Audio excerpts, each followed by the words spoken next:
അങ്ങനെ ഒരുപാട് വർഷം 18 വർഷങ്ങൾക്ക് ശേഷം ലാലേട്ടനും മമ്മൂക്കയും ഒന്നിക്കുന്ന ഒരു ബ്രഹ്മാണ്ഡ ചിത്രം ഒരുങ്ങുകയാണ്. മഹേഷ് നാരായണാണ് തിരക്കഥയും കഥയും സംവിധാനവും ഒക്കെ ചെയ്യുന്നത്.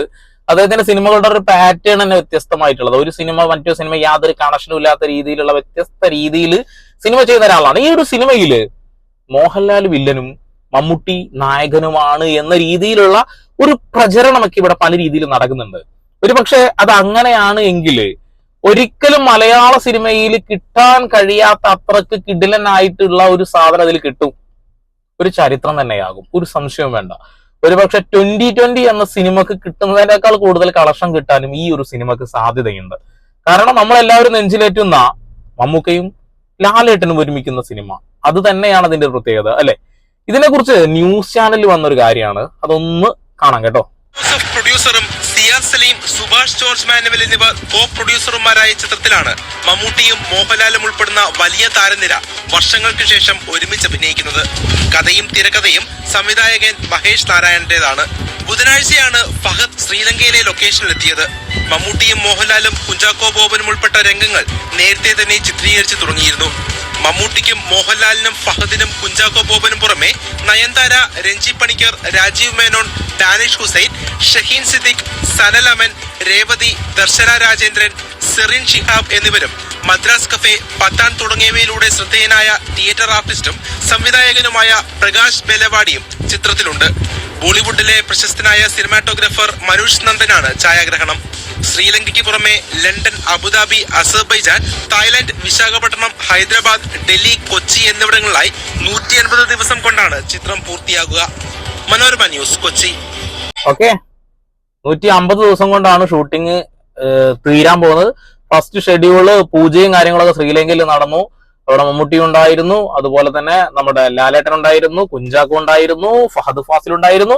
ഒരു വലിയ താരനിര തന്നെയാണ്. ഒരു പക്ഷേ നമ്മൾ പ്രതീക്ഷിക്കുന്ന ആളുകൾ തന്നെയാണ് സിനിമയിൽ. ഫഹദ് ഫാസിലും അതേപോലെ കുഞ്ചാക്കോ ബോബനും, ഇവർ രണ്ടുപേരുടെ ഒരു ആക്ടിങ് സ്റ്റൈലും നമുക്ക് ഭയങ്കര ഇഷ്ടമാണ്. ഇതില് ഒരു പക്ഷേ ലാലേട്ടനും കുഞ്ചാക്കോ ബോബനും ഒരുമിച്ചും അതുപോലെ ഫഹദ് ഫാസിലും മമ്മൂട്ടിയും ഒരുമിച്ച് ആണോ എന്നൊരു സംശയവും ഇവിടെ ആളുകൾ പറയുന്നുണ്ട്. അങ്ങനെയെങ്കിൽ രണ്ട് ലെജൻഡ് ആക്ടേഴ്സിന്റെ കൂടെ മലയാള സിനിമയുടെ പ്രമുഖരായ രണ്ട് നടന്മാരും കൂടി ചേരുമ്പോൾ ഒരു പക്ഷെ അതൊരു ചരിത്രമാവാനുള്ള സാധ്യത വളരെ ഏറെ ഉണ്ടല്ലേ. സിനിമയുടെ ഒരു പ്ലോട്ടും എവിടെയും പറയുന്നില്ല, എന്താണ് സ്റ്റോറി എന്നൊരു ഹിന്റ് പോലും എവിടെയും കിട്ടുന്നില്ല.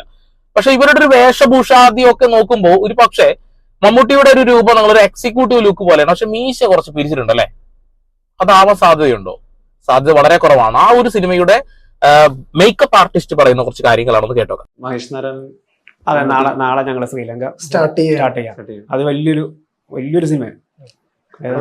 ലാലേട്ടൻ, മമ്മൂക്ക, എല്ലാവരും ഉണ്ട്. മമ്മൂക്ക, ഫഹദ്, ചാക്കോച്ച, ലാലേട്ടനൊക്കെ അങ്ങോട്ട് പോയിട്ടുണ്ട്. ഉണ്ട്. നമുക്ക് നാളെ ഉച്ചയ്ക്ക് ശേഷം തുടങ്ങും. എങ്ങനെയാണ് അവരുടെ ഒരു ലുക്കും അപ്പിയറൻസ് എങ്ങനെയായിരിക്കും ചിത്രത്തിൽ? മഹേഷിന്റെ വർക്ക് അറിയാലോ, നമ്മളിപ്പോ ഓൾറെഡി ടേക്ക് ഓഫും മഹേഷിന്റെ വർക്കുകളൊക്കെ നമ്മൾ ചെയ്തതാണ്. അതുകൊണ്ട് മഹേഷിന്റെ ഒരു രീതി നമുക്കറിയാം. പിന്നെ അവര് തെരഞ്ഞെടുക്കുന്ന സബ്ജക്ട് അറിയാലോ. എന്നാലും ഒരു സാധാരണ സിനിമ ആയിരിക്കില്ല. ഞാനും ഇദ്ദേഹം പറയുമ്പോൾ വിചാരിച്ചൊരു കാര്യം വെച്ചിട്ടുണ്ടെങ്കിൽ ഇതില് എന്തെങ്കിലും ഒരു ഹിന്റ് കിട്ടും എന്നുള്ളതാ. പക്ഷെ ആള് ഭയങ്കര ബ്രില്യന്റ് ആണ്. കാരണം ഒരു സംഭവവും പുറത്തേക്ക് ഇട്ട് കൊടുക്കരുത് എന്നുള്ള ഒരു ഇതുകൊണ്ട് പറയാതിരിക്കുകയാണ്. പല ആളുകളും പല ചാനലിലെ ആളുകളും പല കാര്യങ്ങളും വിളിച്ചു പറഞ്ഞത് ശരിയാണോ തെറ്റാണെന്ന് എനിക്കറിയില്ല. സിനിമയുടെ പ്ലോട്ട് ഇതാണെന്നൊക്കെ പറഞ്ഞുകൊണ്ട് ഒരു എക്സിക്യൂട്ടീവ് ലുക്കിലാണ് നിൽക്കുന്നത്. പക്ഷെ അതല്ല യഥാർത്ഥ ലുക്ക് എന്നും ആള് പറയുന്നുണ്ട്. ആ മമ്മൂട്ടിയുടെയും മോഹൻലാലിന്റെ ലുക്കിനെ കുറിച്ചിട്ടുള്ള ഒരു ചെറിയ കാര്യം. ഇപ്പൊ ഞാൻ നേരത്തെ ആദ്യമേ പറഞ്ഞ പോലെ മമ്മൂക്ക എന്ന് പറയുന്ന ഒരു നടൻ, അദ്ദേഹത്തിന് ലുക്സ് എപ്പോഴും ഓരോ സിനിമയിലും നൻപകലിൽ കണ്ടതുപോലെ അല്ല റോഷാക്കിൽ കാണുക, അതുപോലെയല്ല ഭ്രമയുഗത്തിലേക്ക് വന്നാൽ, അതല്ല നമ്മൾ കാതലിലും അല്ലെങ്കിൽ ടർബോയിൽ കാണുന്നത്. ഓരോ സിനിമയിലും അങ്ങനെ മാറിക്കൊണ്ടിരിക്കുന്ന ഒരു നടനാണ്. അപ്പൊ അദ്ദേഹത്തിന്റെ ഒരു നല്ല ഒരു കിടിലൻ ലുക്ക് നമുക്ക് പ്രതീക്ഷിക്കാം. ഗംഭീര ലുക്ക് തീർച്ചയായിട്ടും. അതെ, അതിനേക്കാൾ ഉപരി എല്ലാവരും ചർച്ച ചെയ്യുന്ന വേറൊരു നടനുണ്ട്, മോഹൻലാൽ മീശയൊക്കെ പിരിച്ചിട്ട് അദ്ദേഹം എന്നെ കാണാൻ തന്നെ ഒരു പവറാണ്. ഒരു പ്രത്യേക ലുക്കാണ്. എല്ലാവരും എന്തായാലും ചേഞ്ച് ഉണ്ടാവും. ലാലേട്ടന്റെ ഒരു ചിറ്റപ്പ് ഇങ്ങനെയായിരിക്കും. നമുക്ക് ഓൾറെഡി നമ്മൾ ഇപ്പൊ ഒരു വലിയ ഷെഡ്യൂൾ അല്ല, ഇപ്പൊ ഒരു 3 ദിവസം മാത്രമേ ഷെഡ്യൂൾ ഉള്ളൂ. നമ്മൾ വേറൊരു സീക്വൻസ് മാത്രമേ ഉള്ളൂ. അതുകൊണ്ട് ഇതിന്റെ ശരിക്കും ഒരു ഷെഡ്യൂൾ ശരിക്കും ജനുവരി ഒക്കെ ആയിട്ട് നമുക്ക് തുടങ്ങുള്ളൂ. ഇനി ഒരുപാട് മീറ്റിംഗ് ഉണ്ട്, ഒരുപാട് നമുക്ക് ഈ ക്യാരക്ടറിനെ കുറിച്ചുള്ള ചർച്ചകളുണ്ട്. അതെല്ലാം കഴിഞ്ഞ് ഒന്നും ഫൈനലായിട്ടില്ല. ഓക്കെ, ഒന്നും അങ്ങ് വിട്ടു പറയുന്നില്ല. ഇപ്പൊ നിങ്ങൾ സൈഡിൽ കാണുന്നതാണ് മമ്മൂട്ടി അവിടെ ഒരു മീശ പിരിച്ചൊരു കണ്ണാടൊക്കെ ഇട്ടിട്ട് എക്സിക്യൂട്ടീവ് ലുക്കിൽ വന്നിട്ടാണ് മഹേഷ് നാരായണന് കൈ കൊടുക്കുന്ന ആ ഒരു ഫോട്ടോ നിങ്ങൾ കണ്ടറിയും. അത് കാണുമ്പോൾ അദ്ദേഹം ഒരു പ്രോ പോലീസ് ഓഫീസർ ആണോ, അല്ലെങ്കിൽ ക്രൈംബ്രാഞ്ച് പോലത്തെ ഏതെങ്കിലും ഒരു ഉദ്യോഗസ്ഥനാണോ, CBI ഉദ്യോഗസ്ഥനാണോ, ആ ഒരു രീതിയിലേക്കാണ്. ആ ഒരു മീശ പിരിയും, ആ ഒരു ലുക്ക് കാണുമ്പോൾ നമുക്കൊരു ഉദ്യോഗസ്ഥനായിട്ടാണ് തോന്നുന്നത്. ആർമി ഉദ്യോഗസ്ഥനാകാം, എന്തും ആകാം, ആ ഒരു രീതിയിലാണ്. പക്ഷെ ലാലേട്ടന്റെ ലുക്ക് എന്ന് പറയണമെങ്കിൽ ഒരു നോർമൽ ലുക്കിലാണ് വന്നിട്ടുള്ളത്. അതുകൊണ്ടൊക്കെ തന്നെ ലാലേട്ടൻ ഇതിൽ വില്ലനാണ് എന്ന് പറയുന്ന കാര്യത്തിലൂടെ നമുക്ക് യോജിക്കാനും കഴിയുന്നില്ല. കാരണം ഈ ഒരു ലുക്കിൽ എന്താകും, നമുക്കൊരു ഹിന്റും ഇല്ല, എന്നുള്ളത്. അതിന്റെ ഇടയിൽ ലില്ലിപ്പുട്ടിന്റെ മുന്നിൽ, സ്ക്രീനിന്റെ മുന്നിൽ ഇരിക്കുന്ന ഒരു ഫോട്ടോ നിങ്ങൾ കണ്ടിട്ടുണ്ടോ. പിന്നെ കുഞ്ചാക്ക ബാബു ഓൾറെഡി ഷെയർ ചെയ്തിട്ടുള്ള 2 ഫോട്ടോസ് ഉണ്ട്, അതായത് സെൽഫി എടുക്കുന്നത്. പക്ഷെ അതല്ല യഥാർത്ഥത്തിൽ, അല്ലെങ്കിൽ ഇപ്പോൾ ഷെഡ്യൂൾ ചെയ്ത് വെച്ചിട്ടുള്ള ആ ഒരു കാര്യത്തിന്റെ ഫോട്ടോസ് എല്ലാം നിങ്ങൾ കാണുന്നത് എന്ന് അദ്ദേഹം പറയുന്നത്. അപ്പോ നമ്മൾ പ്രതീക്ഷിക്കുന്നതിന് അപ്പുറത്തേക്ക് സിനിമ വരണം, അത് തന്നെയാണ് നമ്മുടെ ആഗ്രഹവും, അല്ലെ?